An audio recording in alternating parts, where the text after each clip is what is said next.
सांसी जनजाति राजस्थान के किस क्षेत्र विशेष में पाई जाती है?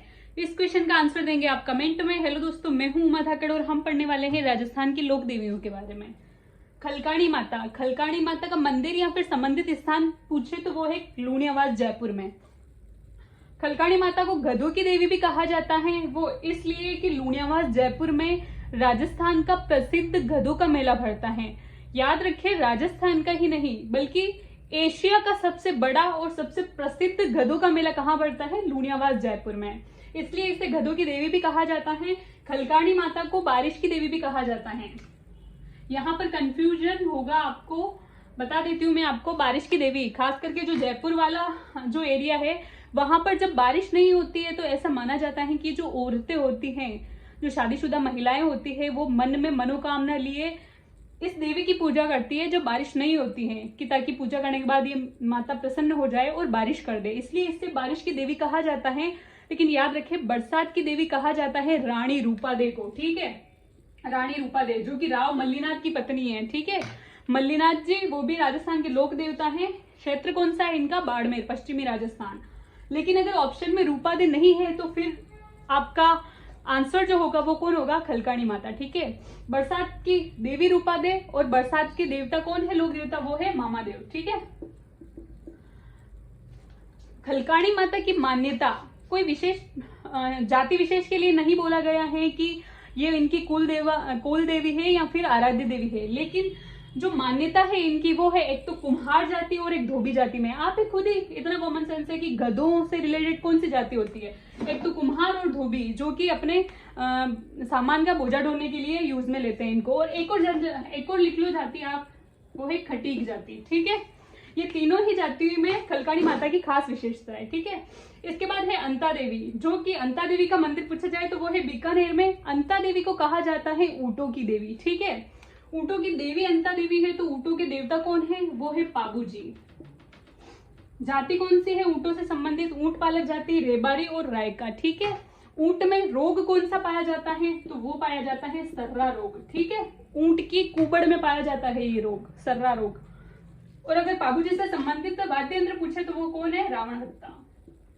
ठीक है, आगे है मावलिया माता। मावलिया माता का मंदिर है कापड़ोद गांव है ये। ठीक है, डिडवाना नागौर में। ठीक है, 7 बहनों का मंदिर है। यहाँ पर कोई एक मैया की या फिर एक माता की प्रतिमा नहीं है, यहाँ पर 7 बहनों का मंदिर है। ठीक है, 7 बहनों की प्रतिमाएं विराजमान है यहाँ पर। इसका अन्य नाम है वो है बायाजी महाराज। यहाँ पर ध्यान देना आप, बायाजी महाराज। खास करके इधर टोंक वाले एरिया में आपको सुनने को मिल जाता है कि वहां पर बहन या बेटी को बोलते हैं अरे बाई कट जारी छे, है ना, बाई। तो बाई एक लड़की के लिए और बहुत सारी लड़कियां होती है तो बोलते हैं अरे बाया कट जारी छे। ठीक है, तो बाया ये 7 का ग्रुप था, 7 बहनों का, इसलिए इनको बायाजी और महाराज कहने लग गए। ठीक है, और लोक देवी के रूप से प्रसिद्ध हो गई है।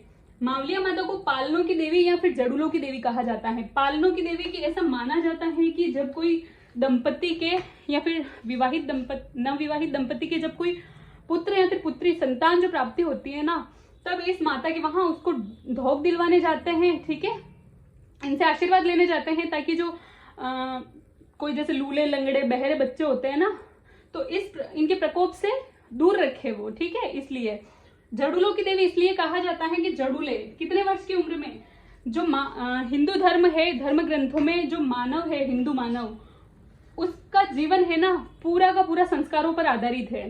हालांकि अभी बात अलग ही हो गई है कुछ कि इस उम्र में आपको ये करना है, इस उम्र में आपको विद्या लेनी है, इस उम्र में शादी करनी है, इस उम्र में आपको ग्रह त्याग करना है। और अभी तो शादी करने की उम्र में आप और हम माताजी खेल रहे हैं, ये तो खैर पुरानी बात है। ठीक है, तो जड़ूलों की देवी इसलिए एक संस्कार होता है चूड़ाकर्म संस्कार। ठीक है, जड़ूला मतलब चूड़ाकर्म संस्कार, जिसे मुंडन भी कहते हैं। 16 संस्कार होते हैं हिंदू धर्म ग्रंथ में। ठीक है, ये 8वें नंबर का संस्कार है। ठीक है, गर्भाधान, पुंसवन, सीमंतोनयन, जात कर्म, नामकरण, निष्क्रमण, अन्नप्राशन संस्कार, और उसके बाद 8वें नंबर का आता है चूड़ाकर्म या फिर मुंडन संस्कार। कितने साल में होता है? 3 से 5 साल के वर्ष की उम्र में। होता क्या है इसमें कि तब तक 3 या 5 वर्ष तक तो बच्चे के बाल बिल्कुल नहीं कटवाते हैं, बड़े बड़े रखते हैं, चोटी रखते हैं। लेकिन इस दिन बिल्कुल मुंडन करवाया जाता है उसका, ठीक है, और उसके बाद वो बाल कटवाना स्टार्ट करता है, ठीक है। तो एक प्रकार का संस्कार है। तो ये खास करके जो होता है इसी माता जी की वहां पर जाके करते हैं, राती जगह लगाते हैं, फिर दूसरे दिन बाटे वाटे बनावेन खावेन के जड़ूलो उतारो मांगा छोरा के, है ना। तो मावली माता के लिए जड़ूलों की देवी कहा जाता है इसको, ठीक है, और पालनों की देवी भी कहा जाता है। मेला लगता है इनका वर्ष में 2 बार, ठीक है। और ऐसा भी माना जाता है, पालनों की देवी इसलिए भी कहा जाता है जिनके पुत्र या संतान होता है तो वो भी यहाँ आशीर्वाद लेने आते हैं, और जिनके पुत्र या संतान नहीं होती है, जैसे कि जिनको बांझ कहा जाता है, तो वो भी इनका आशीर्वाद लेने आते हैं ताकि कि उनको पुत्र रत्न की प्राप्ति हो या पुत्री रत्न की प्राप्ति हो, ठीक है।